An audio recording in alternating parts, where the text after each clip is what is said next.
Hi అండి. Welcome back to our channel. ఎలా ఉన్నారండి? బాగున్నారా? మేము కూడా బాగున్నామండి. ఇవాళ వ్లాగ్ వచ్చేసి ఈవినింగ్ నుండి నైట్ డిన్నర్ వరకు నా రొటీన్ వ్లాగ్ అయితే మీతో షేర్ చేస్తానండి. ఓకే అండి. ఇక్కడైతే ఏం చేస్తున్నానో చూసేయండి. ఈరోజు అయితే కొత్త వెరైటీ వంట అయితే చేస్తున్నానండి. స్వీటు నిన్న యూట్యూబ్ షార్ట్లో చూశానండి. జిలేబీలు ఎలా తయారు చేసుకోవాలో చూపించారు. సో నేను కూడా ట్రై చేస్తున్నానండి. ఇక్కడ ఒక బౌల్ అయితే తీసుకోవాలండి. ముందుగా ఆ బౌల్లోకి ఒక కప్పు నిండా మైదా పిండి, ఒక కప్పు నిండా పెరుగు, అదే కప్పుతో నీళ్లు తీసుకొని పిండిని అయితే బాగా కలుపుకోవాలండి. చాలా సాఫ్ట్గా కలుపుకోవాలండి. పిండి చూడండి ఎంత సాఫ్ట్గా అయిందో. మరీ పలుచగా ఉండకూడదండి, మరీ చిక్కగా ఉండకూడదు, మీడియంగా ఉండాలి. ఓకే అండి. ఇప్పుడు పిండి అనేది మినిమం ఒక 5-6 గంటలు అనేది నానాలండి. మనము మార్నింగ్ చేసుకోవాలంటే నైటే నానబెట్టేసుకోవాలండి పిండి, లేదు నైట్ చేసుకోవాలంటే మార్నింగ్ నానబెట్టేసుకోవాలండి. ఓకే అండి. పిండిని అయితే ఇప్పుడు బాగా కలుపుకొని ఇలాంటిది ఏదైనా కవరు, మందపాటి కవర్ తీసుకొని, లేకుంటే ఆయిల్ ప్యాకెట్స్ ఉంటాయి కదండి, అవైనా తీసుకొని పిండి అనేది అందులోకి వేసుకోవాలి. ఒక సైడ్కి వేసుకోవాలి. ఓకే అండి. ఒక సైడ్కి వేసుకున్న తర్వాత చిన్న హోల్ పెట్టుకోవాలండి. అదిగోండి అక్కడ చిన్న హోల్ పెట్టుకోవాలి. ఓకే అండి. ఇప్పుడు స్టవ్ అయితే ఆన్ చేసుకుని డీప్ ఫ్రైకి అయితే ఆయిల్ అయితే పెట్టేశానండి. పక్కన చక్కెర పాకం కూడా పెట్టేశానండి. ఒక కప్పు నిండా చక్కెర తీసుకుని ఒక టీ గ్లాస్ నిండా వాటర్ వేసుకొని చక్కెర అంతా కరగాలండి, పాకం రావాలి. ఓకే అండి. ఈలోపు ఆయిల్ అయితే వేడైపోయింది. ఓకే అండి. నేనైతే వేస్తున్నాను చూడండి. బయట రోడ్ సైడ్ అమ్మే వాళ్ళలాగా అయితే రాలేదండి, కరెక్ట్గా పర్ఫెక్ట్గా అదే షేప్లో అయితే. సో ఏదో ట్రై చేశాను కాబట్టి కొద్దిగా బాగానే వచ్చింది. ఓకే అండి. ఆయిల్లో వేయంగానే అయితే బాగా పొంగిందండి. టేస్ట్ బాగుంది కానీ అయితే క్రిస్పీగా లేవండి, కొద్దిగా సాఫ్ట్గా ఉన్నాయి. అవి ఏదో మిస్టేక్ అయితే జరిగింది. అది ఏం మిస్టేక్ నాకైతే తెలియదండి.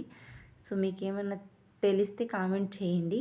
ఓకే అండి. రెండు వైపులా లైట్గా వేయించుకోవాలండి. వేగిన తర్వాత ఇప్పుడు చక్కెర పాకంలో వేసుకోవాలండి. సో మొత్తం ఇలాగే చేసుకోవాలి.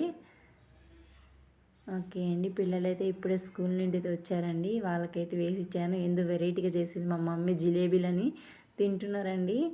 అయితే సాఫ్ట్గా ఉన్నాయండి, క్రిస్పీగా ఉంటే పిల్లలు బాగా ఇష్టపడి తినేవాళ్ళు. అయినా కానీ పిల్లలు తినేశారండి. ఏదో మా మమ్మీ చేసింది టేస్ట్ ఉందన్నట్టు తినేశారు.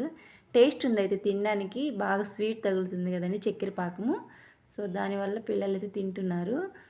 కొద్దిగా క్రిస్పీగా కానీ వచ్చుంటే బాగుండేదండి టేస్ట్. ఇంకా అలా అయితే పిల్లలైతే ఇష్టంగానే తినేశారండి. ఇక్కడ నైట్ డిన్నర్కి అయితే ప్రిపేర్ చేస్తున్నానండి. పన్నీరు కర్రీ చేస్తున్నానండి ఈరోజు. ఓకే చూడండి అసలు ఎంత సాఫ్ట్గా ఉందండి. చేతిలో పట్టుకుంటే అసలు జారిపోయేటట్టే ఉందండి, అంత సాఫ్ట్గా ఉంది పన్నీరు. ఓకే అండి. ఇక్కడ చిన్న చిన్న ముక్కలు అయితే కట్ చేసి పెట్టేస్తున్నానండి. ఈరోజు మా హాస్టల్ పిల్లలకి చికెన్ కర్రీ, పన్నీర్ కర్రీ అండి. వెజ్ నాన్ వెజ్ ఇద్దరు ఉంటారు కదండి, సో వాళ్ళిద్దరి కోసం చేస్తున్నాను. వెజ్ తినేవాళ్ళు వెజ్ తింటారండి, నాన్ వెజ్ తినే వాళ్ళకి నాన్ వెజ్ చేయాలి కదండి కంపల్సరీ. ఓకే అండి. ఇక్కడైతే పీసెస్ అన్నీ కట్ చేసుకున్నానండి. ఇలా మీడియం సైజులో కట్ చేసుకున్న తర్వాత కొద్దిగా ఉప్పు, కారం, ధనియాల పౌడర్ వేసుకుని బాగా కలుపుకోవాలండి.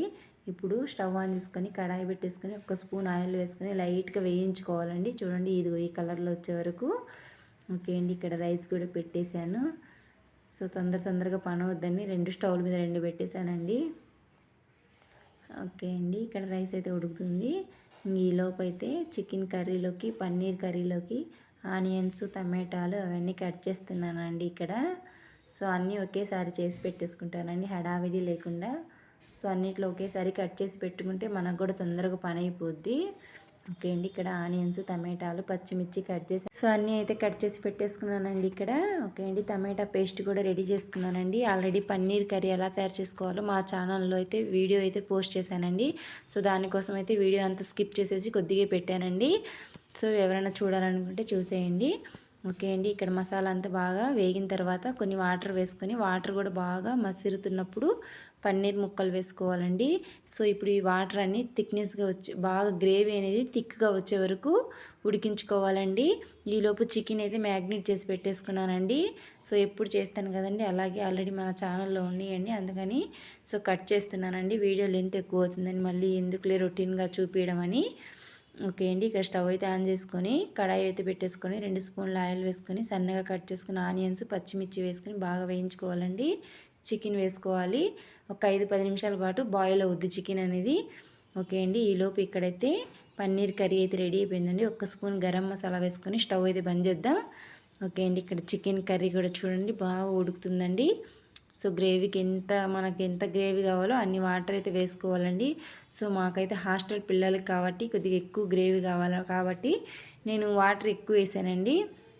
ఓకే అండి, ఇక్కడ నైట్ డిన్నర్కి అయితే రెడీ అయిపోయిందండి. చికెన్ కర్రీ, పన్నీర్ కర్రీ, వేడి వేడి రైసు వాళ్ళకైతే బాక్సులకి వేసి పంపించేసేయాలండి. ఇక్కడ అయితే మా పిల్లలు అయితే నైట్ డిన్నర్ అయితే చేస్తున్నారు. ఓకే అండి, టేస్ట్ బాగుందని చెప్తున్నారు. ఇంక ఇప్పుడు పనంతా అయిపోయిన తర్వాత ఇప్పుడు ఫ్రెష్ అయితే వచ్చానండి. ఇంక రేపు మార్నింగ్కి టిఫిన్కి అయితే ఇక్కడ పిండి అయితే కలిపి పెట్టేసుకున్నానండి. ఇంక మార్నింగ్ లేచినప్పటి నుంచి నైట్ పండుకునే వరకు ఒకటే హడావుడి పనులు ఉంటాయండి. ఇవాళ వ్లాగ్ అయితే ఇదేనండి. వ్లాగ్ నచ్చితే లైక్ చేయండి.